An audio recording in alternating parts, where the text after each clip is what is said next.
Assalamualaikum warahmatullahi wabarakatuh. Silakan buka buku matematika kelas 8 PT Penerbit Intan Pariwara. Halaman 41, saya akan membantu menjelaskan uji kompetensi 1.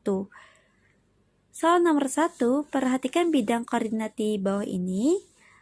Horizontal ini adalah sumbu X, vertikal adalah sumbu Y, di tengah ini adalah titik 0. Horizontal adalah sumbu X. Kalau ke kanan, sumbu X-nya bernilai positif. Kalau ke kiri, sumbu X-nya bernilai negatif. Vertikal ini adalah sumbu Y. Kalau ke atas, sumbu Y-nya bernilai positif. Kalau ke bawah, sumbu Y-nya bernilai negatif. Lihat di sini ada titik A, B, C, dan D. Kita lihat titik A terlebih dahulu. Untuk membaca koordinat titiknya, kita lihat sumbu X terlebih dahulu, kemudian sumbu Y. Jadi titik A-nya berada di 6, 3. Jadi titik A mempunyai koordinat 6, 3. Titik B, sumbu X-nya berada di negatif 3, kemudian sumbu Y-nya berada di 4. Jadi titik B mempunyai koordinat negatif 3, 4. Titik C, sumbu X-nya negatif 3, sumbu Y-nya negatif 2. Jadi, titik C mempunyai koordinat negatif 3, negatif 2. Titik D, sumbu X-nya berada di 4, sumbu Y-nya negatif 3. Jadi, titik D mempunyai koordinat 4, negatif 3. Cermati beberapa pernyataan berikut. Pertama, titik A mempunyai koordinat 6, 3. Benar. Kedua, titik B mempunyai koordinat negatif 3, 4. Benar. Ketiga, titik C mempunyai koordinat negatif 3, negatif 2. Benar. Keempat, titik D mempunyai koordinat negatif 3, 4. Salah. Yang benar adalah titik D mempunyai koordinat 4, negatif 3. Jadi pernyataan yang benar adalah 1, 2, dan 3. Soal nomor 2. Perhatikan gambar berikut. Tempat yang mempunyai koordinat 2, negatif 4 adalah sumbu X-nya di 2, sumbu Y-nya di negatif 4. Sumbu X-nya di 2. Sumbu Y-nya negatif 4, kita hubungkan. Nah, jadi tempat yang mempunyai koordinat 2, negatif 4 adalah terminal. Soal nomor 3. Diketahui koordinat titik A negatif 2, negatif 1, B 3, negatif 1, C 2, 2, dan D negatif 2, 2. Jika dibuat ruas garis yang menghubungkan antara titik A dan titik B dan titik C dan titik D, serta titik A dan titik D, bangun datar yang terbentuk adalah. Kita buat koordinat kartesiusnya terlebih dahulu. Horizontal adalah sumbu X, vertikal adalah sumbu Y. Di tengah ini adalah titik 0. Nah, kalau ke kanan, sumbu X-nya bernilai positif. 1, 2, 3. Kalau ke kiri, sumbu X-nya bernilai negatif. Negatif 1, negatif 2. Vertikal adalah sumbu Y. Kalau ke atas, sumbu Y-nya bernilai positif. 1, 2. Kalau ke bawah, sumbu Y-nya bernilai negatif. Negatif 1, negatif 2. Nah, A negatif 2, negatif 1. Titik A, negatif 2, negatif 1. Berarti di sini titik A-nya. Nah, B 3, negatif 1. Titik B, 3, negatif 1. Berarti di sini titik B-nya.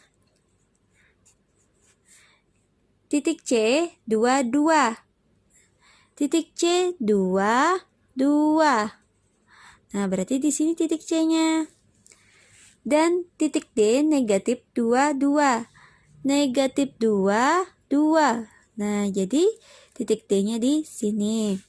Jika dibuat ruas garis yang menghubungkan antara titik A dan titik B, kita hubungkan titik A dan titik B.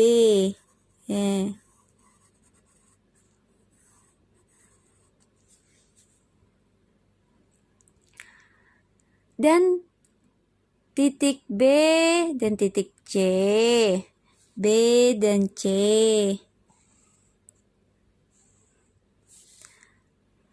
Titik C dan titik D, titik C dan titik D. Serta titik A dan titik D, A dan titik D.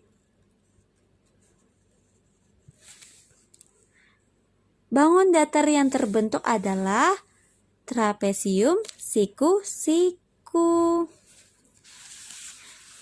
Soal nomor 4. Layang-layang KLMN mempunyai koordinat titik K negatif 2, 2, L 1 negatif 3, dan N 1, 4.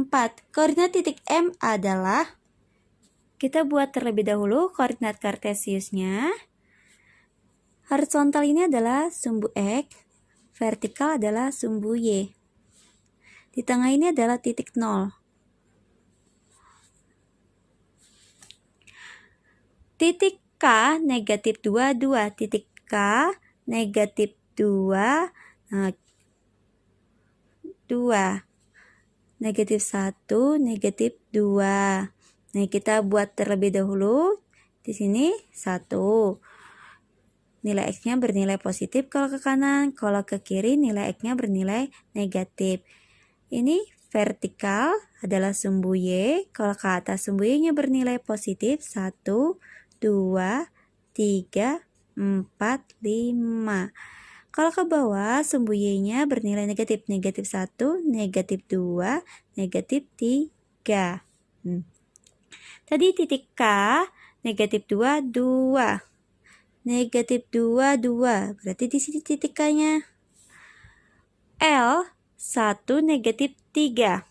1 negatif 3. Ini L. Dan N 1, 4. 1, 4. Nah, ini N. Koordinat titik M adalah, ini akan membentuk layang-layang. KL, kita hubungkan K ke L, K ke N. Setelah dihubungkan, ini kita lihat soalnya layang-layang KLMN. Pertanyaannya koordinat titik M. Supaya membentuk layang-layang yang tepat, kita lihat dulu tengahnya. Nah, dari tengah ini kita lihat ke kirinya itu berapa langkah? 1, 2, 3. Nah, ketemu titik K. Nah, berarti dari tengah ini kita ke kanan lagi berapa langkah? 3 langkah juga. 1, 2, 3. Maka titik M-nya di sini. Nah, ini berapa ini? 4, 2. Nah, jadi koordinat titik M adalah 4, 2. Perhatikan bidang koordinat berikut. Luas jajar genjang KLMN adalah, rumus luas jajar genjang. Saya ada lagu rumus-rumus luas persidangan nada pacar 5 langkah. Lagu ini tercipta tentang rumus luas. Mulai dari lingkaran, rumusnya VR kuadrat. Kalau persegi panjang, tinggal panjang kali lebar.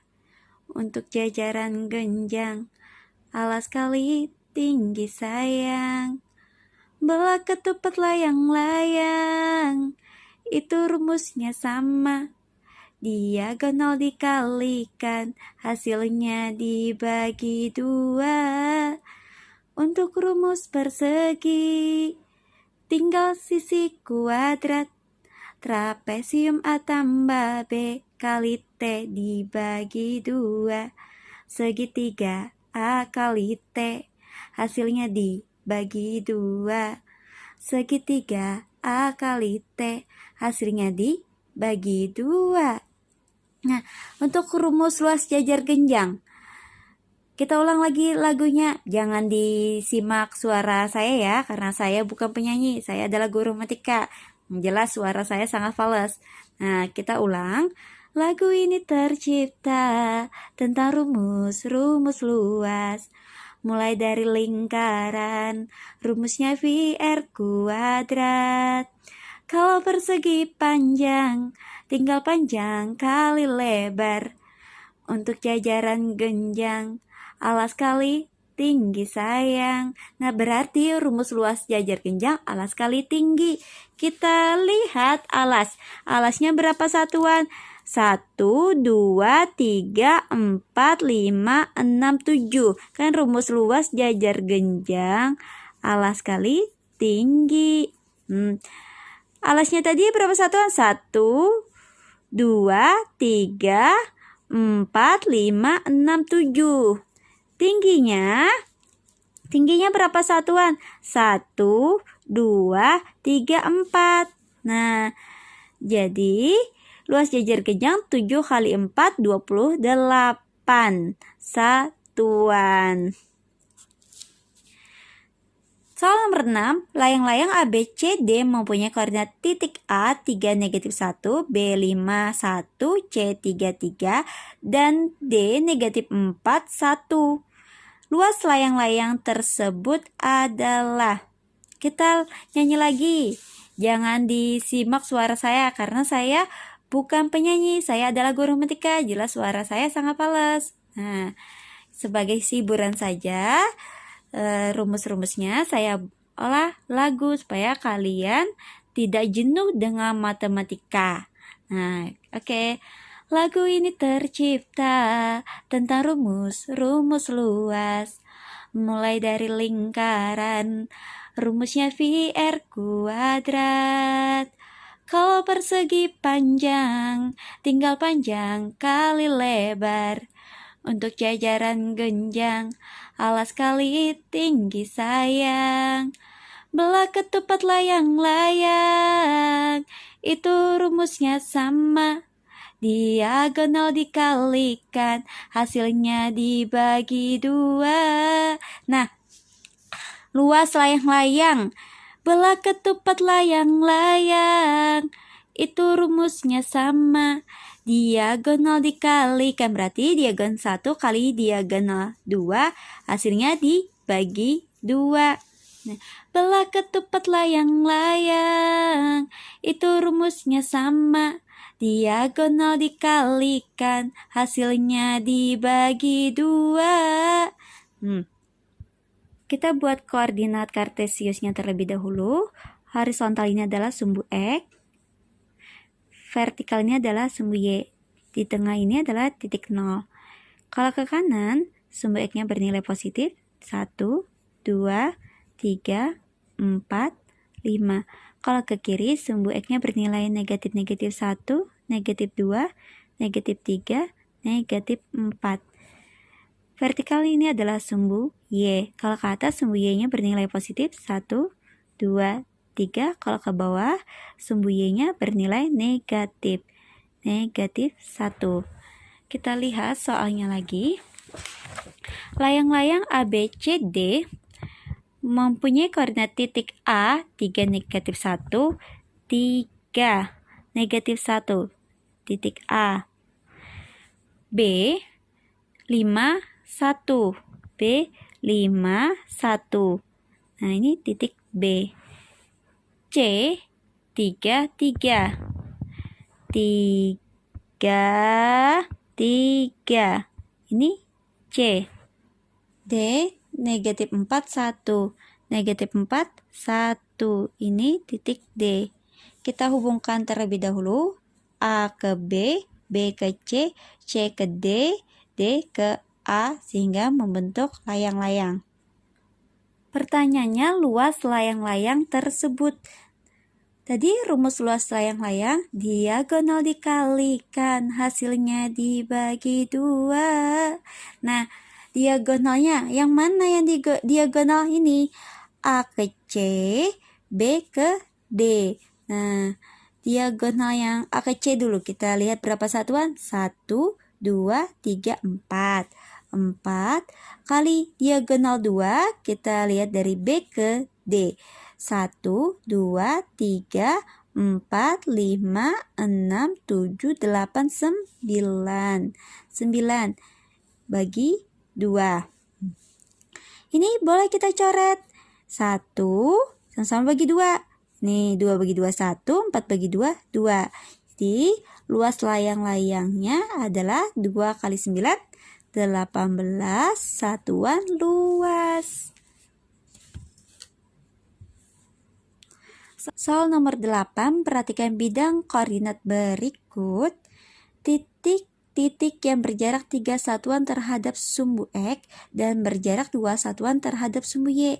Nah, kalau pernyataannya titik-titik yang berjarak 3 satuan terhadap sumbu X, ini sumbu X. Kalau terhadap sumbu X, kalau terhadap berarti ini kan sumbu X. Kalau terhadap bisa ke atas, bisa ke bawah, kan terhadap sumbu X.